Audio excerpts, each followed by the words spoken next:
जिला गुजरात के वर्किंग सहाफ़ी हजरात के लिए खुशखबरी। अहम ऐलान बराए सहाफ़ी हजरात।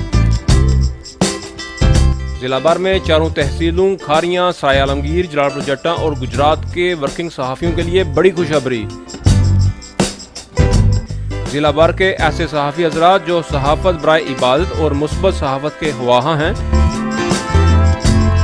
और सहाफ़त में नेक नामी और इज्जत चाहते हैं तो डिस्ट्रिक्ट गुजरात प्रेस क्लब आपकी सलाहियतों को जला बख्शने का मौका फराहम करते हुए जिला भर के तमाम सहाफ़ी भाइयों, खा आप अखबारात, वेब चैनल, सैटेलाइट चैनल या फिर सोशल मीडिया चैनल से तल्लुक़ रखते हैं, सब के लिए डिस्ट्रिक्ट गुजरात प्रेस क्लब की तरफ से अहम कदम उठाया जा रहा है। डिस्ट्रिक्ट गुजरात प्रेस क्लब ने मेंबरशिप ओपन कर दी है। ऐसे सहाफ़ी जो अवाम उन्नास की खिदमत का जज्बा रखते हैं, सहाफ़त में अपना नाम बनाना चाहते हैं, फौरन डिस्ट्रिक्ट गुजरात प्रेस क्लब नज़द अजवा बेकरी, बिम्बर रोड, गुजरात पर कायम मरकजी ऑफिस में राब्ता करें।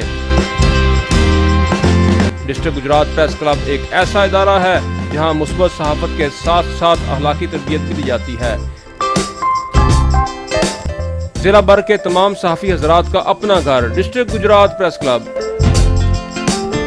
मज़ीद मालूमात के लिए इन फ़ोन नंबर्स पर राब्ता करें।